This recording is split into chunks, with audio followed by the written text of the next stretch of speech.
Why can't y'all go over there and do this kind of thing? Because this is funny.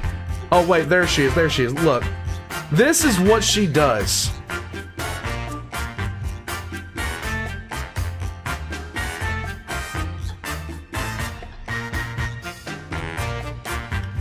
I'm just saying.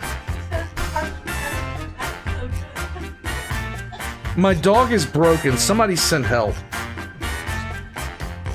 I can't do anything now. This steals the show. This is it. This is the show right here. There it goes. There she goes.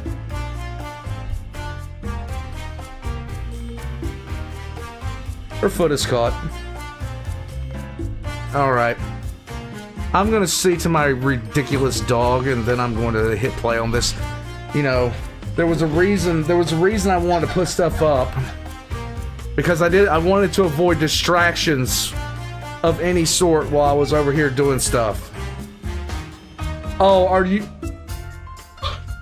I'm trying to avoid... Hey. Hey. Do you even care? Do you even care? Yes, I am filming you right now.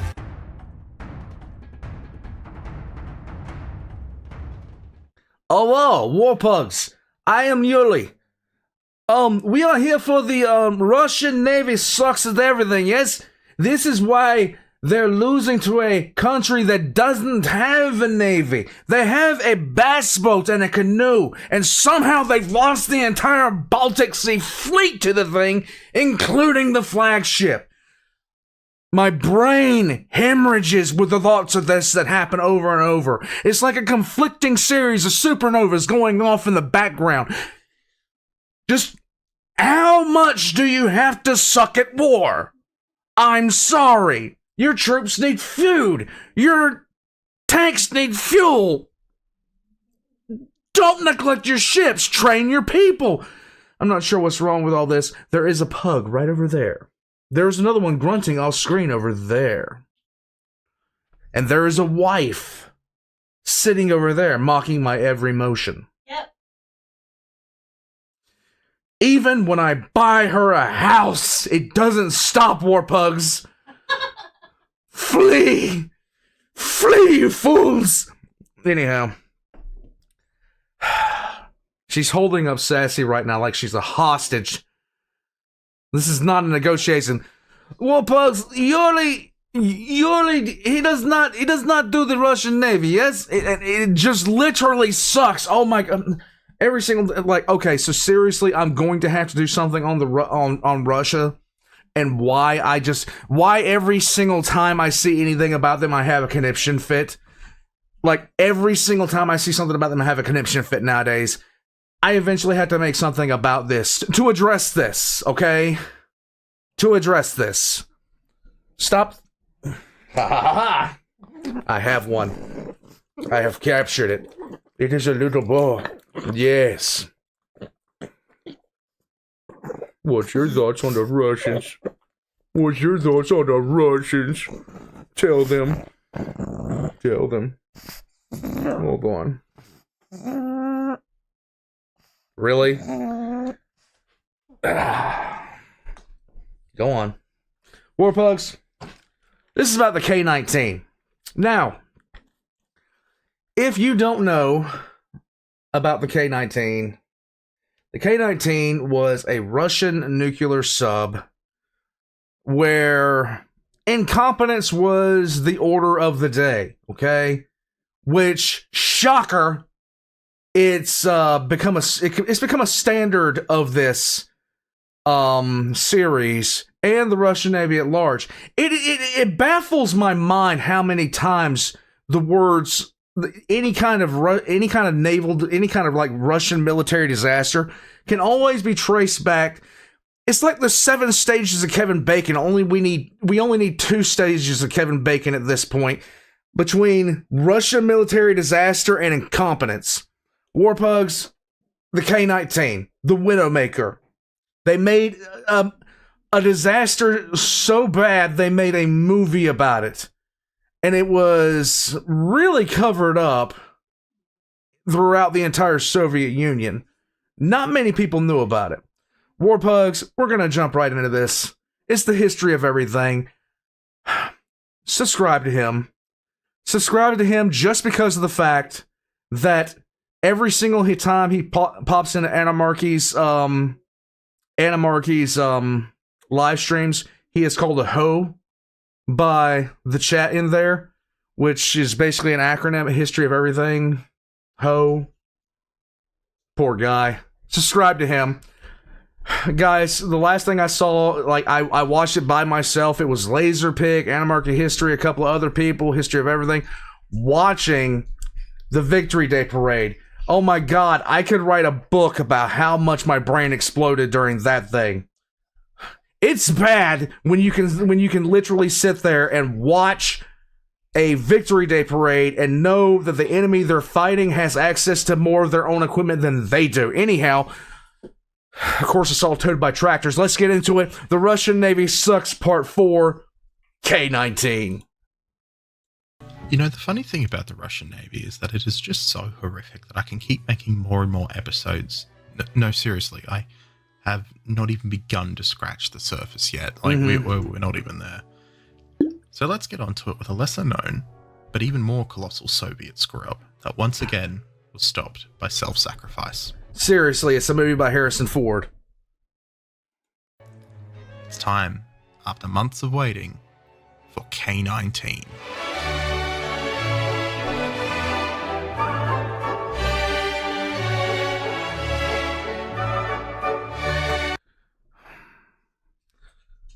Will you... My pug is just... I'm ignoring it. I'm ignoring it. Now, I should clarify. I called this boat the Widowmaker in Russian Navy Sucks Part 2. This is an after-the-fact invention to sell tickets to the Harrison Ford movie from 2002. Yep. That is not very accurate according to some nuclear-inclined people I've spoken to. The crew itself called it Hiroshima. You know, after the city in Japan, they got wiped out in a horrific nuclear explosion. Because that's better than Widowmaker, I guess. But seriously, all ships have nicknames, but I would never once want to step foot on something called Hiroshima. Also, I'm aware I pronounce it nuclear, not nuclear. Now, I speak English, not English simplified. So for those that this particularly annoys, I recommend to TP.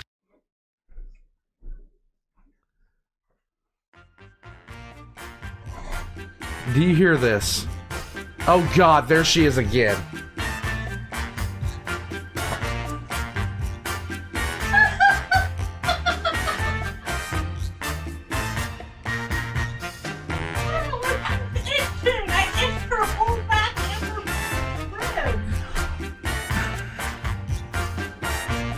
You! Don't kick the rabbit!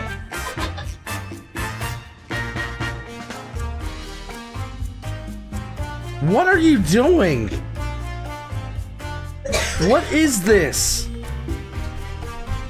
What is this?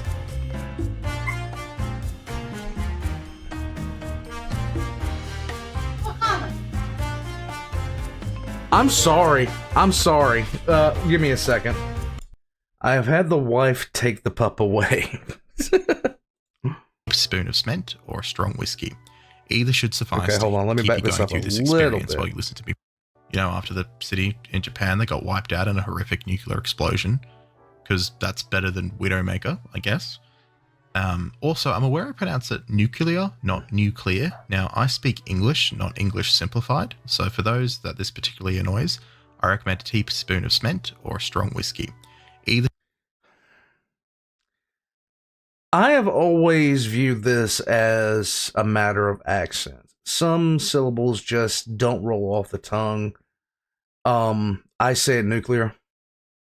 But if that's a problem for people, then, you know, don't ever go to, like, don't ever go around telling people stuff, because the way you pronounce words to them might sound completely and totally asinine.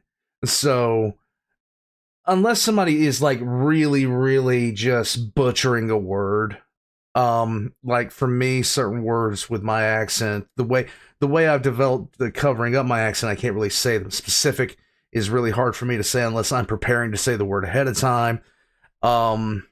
But yeah, I view it as a matter of accents, and I don't understand why people get so bent out of shape or stuff about things like this. It just really doesn't make sense to me. You know what they're talking about. Stop it. This should suffice to keep you going through this experience while you listen to me pronounce English correctly. So, what is the K-19, and where did it come from? Well, in the late 50s, the Soviet Union was smack bang into the Khrushchev thaw after Stalin, and tensions were well and truly on the rise in Europe between NATO and the Warsaw Pact. It had become pretty clear at this point that if both sides engaged on I just read the text on the bottom. I can't get it. Don't make me rant about it, dude. land, NATO would have the nuclear edge. The great equalizer was the boomer. No, not that kind. Although when they get told no, they tend to blow up in the same way. Oh.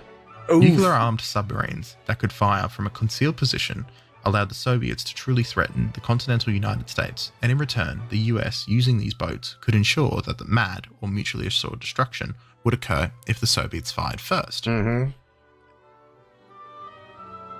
And in 1957, when the K-19 was laid down, the West, well, it had a lead in the nuclear subs-arm race, and the Soviets, well, they needed to catch up quickly. You know where this is going, don't you? Now, What was life like for the crew on the early Soviet nuclear boomers? Well, the crews on the Soviet subs were actually treated pretty well. They were given a high-quality standard of food when compared to the general public, with smoked fish, sausages, fine chocolates, and cheeses, unlike the standard food given to crews, which is, it's not great. It's just not. You're going to soon see why. Yep.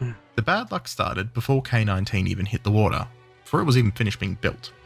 Multiple workers were killed during the submarine's construction, with 2 workers losing their lives when a fire. We'll get onto more fires later. 6 women being killed by fumes while gluing rubber lining to a water cistern. And to top off the construction, an electrician was crushed to death by a missile tube cover, and an engineer fell between 2 compartments and died. We're not even in the water, and the kill count on this one is racking up very quickly, isn't it? In an almost poetic turn of events, the Soviets decided to have a captain smash the ceremonial bottle of wine over the boat. The bottle of wine proceeded to slide along the propellers and bounce off the rubber-coated hull into the sea. In the business, we call this foreshadowing. Mm-hmm. The breaking of a bottle of champagne on a hull, or wine, or some other form of liquor has been... It's been in shipbuilding for an extremely long time. I don't even know when it first started, but it's been ubiquitous across a lot of cultures to do that. They even showed it in, I believe it was, it wasn't The Search for Spock, but it was in an episode of Star Trek, not episode, but a movie of Star Trek where they basically we're doing the same thing, christening the ship by breaking a bottle of champagne on it. But if the bottle does not break, it's considered a very, very bad sign. Now, I'm going to do my best with the next part, and I thank the actual nuclear physicists and atomically inclined people in this community who have reached out and helped me a lot here. But word to the warning, some of this is going to be proper nightmare juice, so, just be ready. Get ready. The first uh-oh moment occurred in January 1960 during a watch change ceremony where improper operation of the reactor bent a control rod. This necessitated the reactor being dismantled, and the captain was very quickly demoted. I've asked 3 nuclear physicists and nuclear industry personnel how they bent a control rod. The responses I got were, it's the Soviets. They probably figured a way out how, and I have no fucking idea. That I'm in the second camp on that. is a direct quote. So, these are people who work in the nuclear industry day to day, and they have no idea how they managed to bend that control rod so well. But I used to do ironworking at nuclear plants, so for me, this is... Oh, you did. It's one of those... How did you do this again? It is what it is. The submarine would now conduct some tests, including her sea trials. So she tried a full power run on the 12th of November 1960. The submarine then surfaced, and the crew found that most of the hull's rubber coating had fallen off, Whee! so they needed to put some more on. During a maximum depth test dive down to 300 meters or 980 feet, flooding was reported in the reactor space. The captain ordered the submarine to surface as fast as possible, where a distinct list was noticed to port. Turns out that during the construction, a gasket was not replaced by workers, and the galley crew disposed of wood crates through the waste system, clogging it. This caused flooding in the 9th compartment. Because, you know, that's what you do with a crate that you want to get rid of. You stick it down the drain. Later, in December 1960, a loss of coolant was caused when the main circuit pump failed, and specialists were called in from Severodvinsk. The boat was now finally commissioned on the 30th of April 1961 with a total of 139 men aboard. All that happened before it was even accepted into service into the Soviet Navy, so we're going well. We're going well on this one. This sounds perfect. As a side note, upon commissioning, the executive officer was Vasily Arkhipov. He would later be the sole reason a nuclear torpedo wasn't fired at the height of the Cuban Missile Crisis, which would have most definitely sparked a nuclear exchange. Arkhipov is one of those examples of extreme competency, right up there with Roshesvensky, in the middle of a nightmare. It's important to note one thing here, okay? The people that I rail against in the Russian military, they're all there. But there have been some really, really close calls and some really, really brave and competent individuals that have stopped us from having utter nightmares like portrayed out. We could have wiped each other out several times, like several times. And during the year that I was born, there was an incident that was like that. And it was one person, that's one Soviet guy, who was just like, you know what, I don't really feel like, you know, kicking off the shortest world war in the history of mankind. I don't feel like doing that today. So as much as I just sit back and just slam my face into my desk, listen to some of these, at the same time, there have been some people that have gone out of their way not to screw things up. And I must applaud them at the same time. Speaking of nightmares, we're here. Yay. It's time to never sleep again. Let's go. On the 4th of July, 1961, in the middle of our first patrol, having already killed 10 workers during construction, shedding her rubber skin and bending a control rod, the engineers on board noticed that there was something mildly alarming. There was a loss of coolant in the reactor. Now, I have been informed that this is in fact a bad thing to occur. Yeah. When nuclear fuel is allowed to start to get very hot. The reactor... Typically, this is when your life starts to suck. ...was immediately shut down, but now decay heat still My exists. God. And I'm going to explain this as best as I can with the help of a lot of people, so thank you very much. So based on multiple figures, and they're using sort of Western reactors here, but it's nuclear physics, and I've been told that it all sort of works similar in the sense that decay heat is decay heat. So...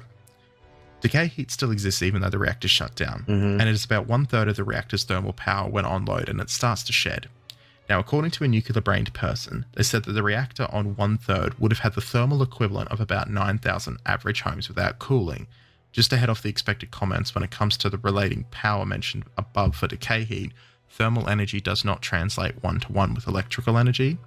In reality, if you did, then the 23 megawatts would be enough for 9,000 homes, but as an example, a reactor at 1/3 power is about 9,000 homes worth of electricity, according to unclassified Soviet things. So, like, whether or not this is all true, we don't exactly know, because the Soviets, well, they're kind of known for classifying stuff, or especially when it's bad. So when they screw up, it's about 9,000 homes worth. So either way, to make sense of it, even when you turn the reactor off, it's full of spicy juice, basically. The spiciest. Long story short, there's now a bit of an issue going on. Some reports state that the reactor got up to about 850 degrees Celsius during the processes of this incident. For comparison's sake, this is about the same temperature the top layer of cheese is on a pie after 30 seconds in the microwave. These kind of temperatures would have definitely damaged the outer cladding on the reactor fuel, and at the very least, it is likely that a partial meltdown occurred. The reactor itself was right on the edge of a meltdown though. Cladding, by the way, exists primarily to prevent cross-contamination and cool the fuel. At this point, it was becoming somewhat clear to the crew that things aren't exactly going well, and they were indeed up the proverbial creek without a paddle, and there was a very big hole in the canoe, shooting out enough gamma rays to create the communist equivalent of the Hulk. Hooray! The crew tried to call Moscow, but that didn't work because the long-range radio had been broken by a separate incident earlier in the voyage. Because of course it had been broken, because this is the Soviet Navy. Right. At this point, the radioactive steam that Wiki and many accounts go on with starts, well, floating around. This is most likely due to, and again I'm using somebody way smarter than me in this stuff to explain it, the fuel cans beginning to fail, meaning that you were getting fission products and fuel making direct contact with the water in the compartment and turning very quickly into spicy steam. Becomes really bad that the main ventilation loop for the boats, like air to breathe and stuff, was in the same room. Now this isn't too uncommon with subs, but it isn't exactly a normal thing to do to turn the reactor compartment into the seventh circle of hell. To quote two people from the nuclear industry I've spoken to, the whole sub was, as they say, shit up. Right about now, on the K-19, if you aren't using a respirator, you're in a bit of trouble due to the radiation. Mm-hmm. In the sense that your insides are going to start turning into goo. This next bit, well, it's that old Soviet adage of horrific human sacrifice being the only way for the state's crappy decisions to be made up for. K-19's engineering team went inside the reactor space, and they bodged in a repair job to get coolant feed back into the reactor and to prevent a complete meltdown on the boat, and from, making Greenland become glow Greenland. The engineers were able to retrofit an air valve to work and to move the feed water back into the reactor to finally cool it down, but in doing so they effectively signed their own death certificate. Yeah. Not a single member of these heroes would survive beyond a month, and to put that in perspective, the operators from Chernobyl Reactor 4, not all of them survived, but still quite a few did, and the ones that died, in many cases they lasted longer than this crew. The K-19 reactor compartment was so irradiated that some of the engineers were dead from acute radiation syndrome, ARS, in just 6 days. 6 days. And I was going to explain briefly what ARS is, and that was going to be some real nightmare juice, but YouTube won't let me upload that. So if you ever want to if you ever have an issue with sleeping too much and you just never want to sleep again, Google what acute radiation syndrome does. It is the worst way to die. It probably isn't the absolute worst way to die, but it's in the top 10. And decidedly in the top 10. You may not want to do that in hindsight, but, just, it's a thing. Over the next 2 years, a further 15 crew members would succumb to the extreme levels of radiation aboard. Let me tell you something.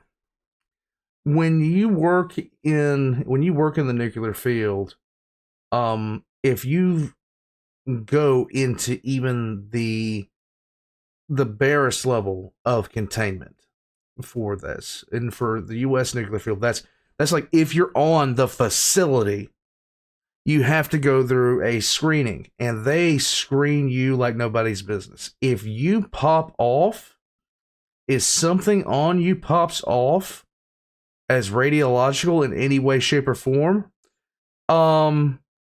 you're going to be given a lot of attention. And I mean a lot of attention. They are going to you are going to be cordoned off. You are going to be scrubbed down. They are going to go up above and beyond to try to find, to get whatever has gotten on you off of you. And if it's inside you, well, you're not going anywhere. But luckily I never saw anybody go through that, but it was flat out told to me, if you ping off as radiological, you will be naked in there. They will take everything on you off of you. And you're going to be standing there naked while they basically scrub you down. to make sure you don't die from something that got on you. They're very, very, very particular about that kind of thing, and for good reason. The captain, having averted turning Greenland into a glow stick, did the most sensible thing he could and made for an area where he knew there would be a diesel boat on patrol. Nearby warships from the US Navy reached out and were like, bro, you okay there? You're kind of glowing. The Soviet commander decided to say everything was fine and refuse American help. It is understandable considering the Hotel Class K-19 was technically, ignoring the fact that this thing is at this point is a literal death trap, the most advanced vessel in the Soviet fleet. Now K-19 met up with the S-270 and the crew was moved off the boat onto the diesel sub and the death trap was put under tow back to the Soviet Union. Now if you had a submarine that had already killed 10 people in construction and then turned a portion of the crew into radioactive goo, would you maybe want to get rid of it? Retire it, could even turn part of it into a memorial, research what went wrong with it. Probably not. No. This is the Soviet Union. You put that baby back into service within 2 years after cutting out the reactor and contaminating miles and miles of surrounding area. K-19 was now nicknamed Hiroshima by the crew and was put straight They didn't. back into service in 1963. The murder boat would serve out the rest of her career quietly and safely. No.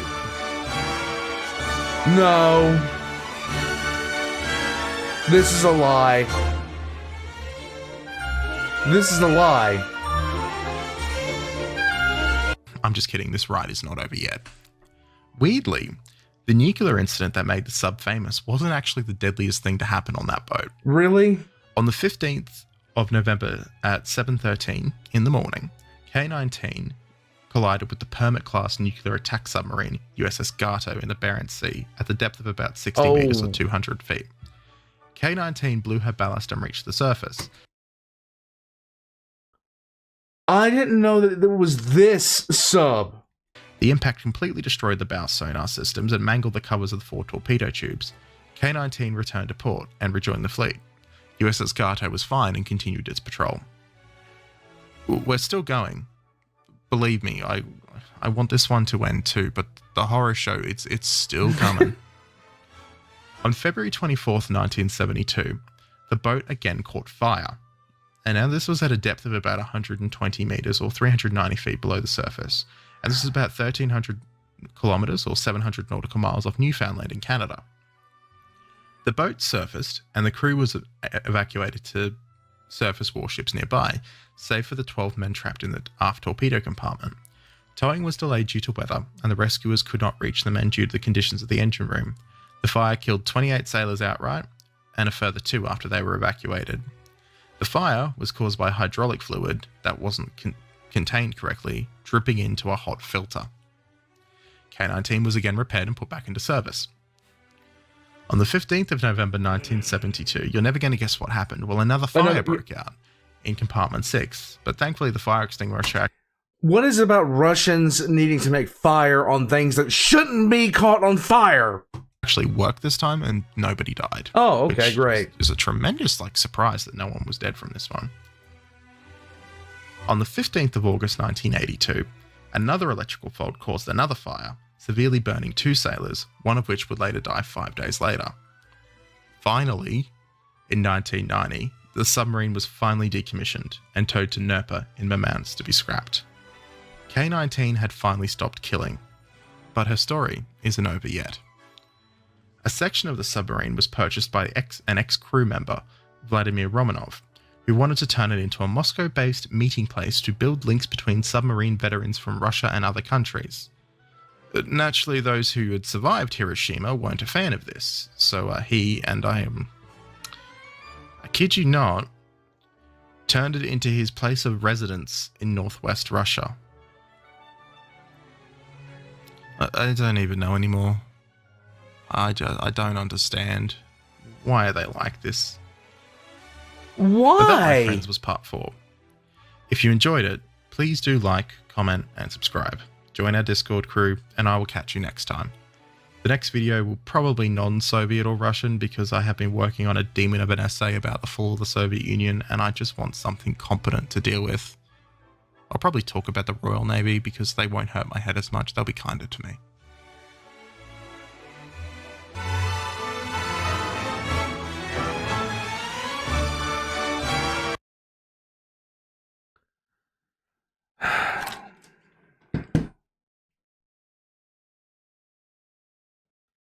Well, if you're going to have a house,